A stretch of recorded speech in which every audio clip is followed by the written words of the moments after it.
इनका कहना है कि इनकी शादी हो गई है, लेकिन इसके बावजूद भी ये हस्त मैथुन नहीं छोड़ रहे, गंदी वीडियो देखना नहीं छोड़ रहे। यहाँ तक कि इनका ये कहना है कि मुझे अपनी पत्नी में कोई रस नहीं है, मुझे बस उसी काम में सुकून मिलता है।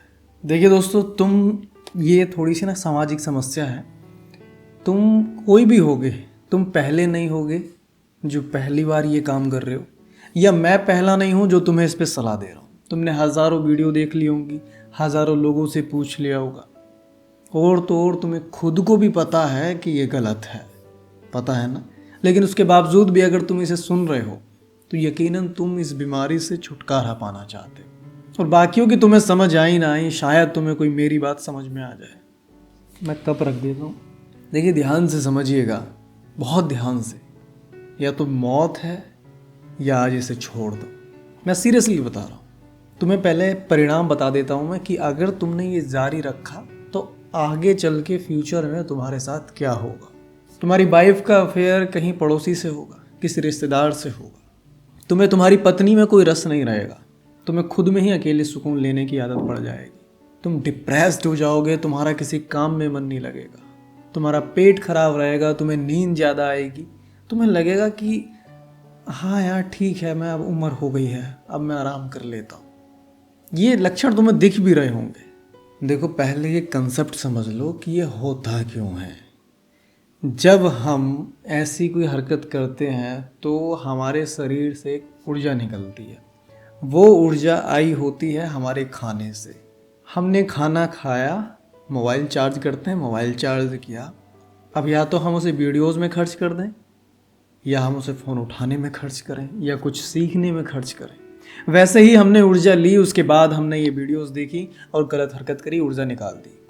या फिर हमने ऊर्जा ली, हमने मेहनत की, हम भागे, जिम की, हमने पढ़ाई की, हमने काम किया और वो ऊर्जा वहाँ निकाल दी। सिर्फ ऊर्जा का निकलना ही संतुष्टि देता है। अब देखिए, रोज़ाना आप ऐसे ही ऊर्जा निकाल देते हैं तो क्या काम करेंगे, सोच के देखो। मैं तुम्हें बता रहा हूँ, एक छोटी सी सलाह है मेरी तरफ से, बाकी तुमने बहुतों से पूछी होगी, बहुतों की बातें सुनी होंगी। तुम ये करने लग जाओ, ये आदत तुम्हारी 101% छूट जाएगी। देखो, ये काम एक दिन में नहीं होगा, एक महीने में नहीं होगा, कम होगा, एक हफ्ते में कम होगा, एक महीने में और कम होगा, 2 महीने में और कम होगा, 3 महीने में छूट ही जाएगा। सुबह उठना सीखो, रनिंग पे जाना सीखो। सुबह ही अपनी बॉडी को इतना थका दो कि पूरे दिन, देखो तुम भी, अगर मैं बता दूं तुम्हें, सुबह सुबह तो उठते के साथ ये करोगे नहीं। दोपहर का कोई अकेली जगह देखोगे, शाम को देखोगे, रात को देखोगे। अगर सुबह उठते के साथ ही तुम अपने शरीर को इतना थका देते हो, बिल्कुल चित्त हो जाओ रनिंग करते करते, जिम करते करते, उसके बाद क्या होगा कि पूरे दिन तुम्हें ऊर्जा चाहिए होगी। तुम ऊर्जा लोगे, फिर थोड़ा आराम फील करोगे, फिर सो जाओगे। सेम करो 1 हफ्ते तक। यकीन से बता रहा हूँ, तुम्हें बहुत फ़र्क दिखाई देगा। तुम ये करके देखो। देखो, तुम मन को तो नहीं मार सकते अपने कि भाई नहीं, मैं नहीं करूँगा, आज से नहीं छूँगा, नहीं। 3 दिन करोगे, 2 दिन करोगे, चौथे दिन फ़ोन देख ही लोगे। और आजकल तो सोशल मीडिया पे भी ये सब चल रहा है, तो कहाँ तक तुम बचोगे। ये लोग तुम्हें दिखाना चाह रहे हैं कि देखो देखो देखो, तुम बचोगे कहाँ तक। बचोगे तभी जब तुम्हारे अंदर क्षमता ही नहीं होगी। जब ऊर्जा निकल जाती है, कैसा फील होता है, सोचा है कभी? बिल्कुल थका हुआ सा, अब कुछ नहीं है, अब मैं ख़त्म। वैसा ही फील होगा जब आप रनिंग जिम करके आ जाएंगे। अगर कभी मन करे फिर उठो, फिर एक्सरसाइज करो। देखो, अभी ये समय है, अभी इसे रोक दो। वो दिन मत आने दो कि घरवाली को कहीं और देखो।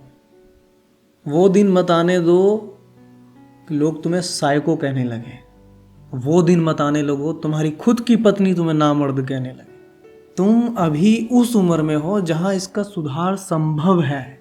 दिक्कत उन लोगों के साथ है जिनकी उम्र हो गई है, वो अब इसे सुधारें या करियर देखें। तुम कुछ मत करो, सुबह उठो, रात को चने भिगो के रखो, सुबह उठो, दाल चना खाओ अपना, और उठो और जाओ रनिंग पे। करो रनिंग जितनी कर सकते हो, 3 किलोमीटर, 4 किलोमीटर। वहाँ से आओ, स्नान करो, स्नान करने के बाद भक्ति मार्ग में जाओ, पूजा करो, पूजा करने के बाद अपनी जो भी दिनचर्या का काम है वो निपटाओ। नींद आती है, सो जाओ। और जितना कम हो सके, मेरी सभी से रिक्वेस्ट है, कोई भी वीडियो देख रहे हो आप लोग, फ़ोन का कंजप्शन कम कर दो। फ़ोन को एक प्रोड्यूसर की निगाह से देखो कि मतलब ये प्रोड्यूस करे, हमारे लिए कुछ भी करे, हम इसे कंज्यूम ना करें। कंजप्शन तुम्हें मार रहा है, भले तुम कुछ भी देखते हो। मेरी सलाह है, मान जाओ भी, अपना भोजन बहुत अच्छा रखो, दिन में 2 बार जिम कर लो, 3 बार कर लो, क्या जाता है। वही जो ऊर्जा बेकार जा रही थी वही शरीर बना रही है, यही तो होगा। पर यकीन मानना, एक समय के बाद तुम अलग ही दिखोगे। तुम्हारी चेहरे पे निखार होगा, तुम्हारा शरीर अलग दिखेगा, तुम्हारा दिमाग अलग इस तरह से चलेगा। अब तुम इसकी हालत देख रहे हो जिसका ईमेल आया है। मैं तुमसे ही कह रहा हूँ भाई, अब पत्नी आ गई है, पत्नी सामने है, सोचो, उसे उसमें रस नहीं दिख रहा, खुद अपने जो क्रिया करता है उसमें उसे रस दिख रहा है। कारण क्या है? कारण लत है। जैसे सिगरेट की, शराब की लत होती है ना, वो लत है। क्यों करे वो मेहनत, क्यों करे वो इतनी क्रिया पत्नी के साथ, जब उसे सुकून ऐसी मिल जाता है। देखो, समझाने को तुम्हें और भी मिल जाएंगे, वीडियोस भरी पड़ी हैं, पर मुद्दा ये है कि तुम समझो भी तो सही। कैसे समझोगे? तुम ऐसी 1000 वीडियो देख लो तब भी नहीं समझोगे। समझने से, सोचने से, विचार करने से, वीडियोस देखने से क्या होगा जब तक तुम कुछ करोगे नहीं। हस्त मैथुन तुम्हारी समस्या नहीं है, तुम छोड़ दो कि तुम्हारी समस्या है। समस्या हस्त मैथुन तुम्हारे शरीर में है ही नहीं। समस्या है कि तुम ऊर्जा तो ले रहे हो लेकिन उसका उपयोग नहीं कर रहे हो। सोच के देखना, तुम्हारे पापा, भगवान करे ऐसा कभी ना हो, तुम्हारे पिताजी या कोई ऐसा प्रिय सदस्य तुम्हारा अस्पताल में भर्ती है, बहुत क्रिटिकल कंडीशन है, भागा दौड़ी कर रहे हो तुम, इधर से गाड़ी से आना, इधर मेट्रो में जाना, इधर ये करना, इधर वो करना, तुम्हारा करेगा मन? तुम्हारा मन नहीं करेगा। उस समय तुम्हें सिर्फ और सिर्फ वो कंडीशन दिखेगी। तुम खाना खाओगे, भागा दौड़ी में एनर्जी निकाल दो। ऊर्जा का सही इस्तेमाल नहीं हो रहा है, इसी वजह से तुम इस लत को पाले बैठे हो।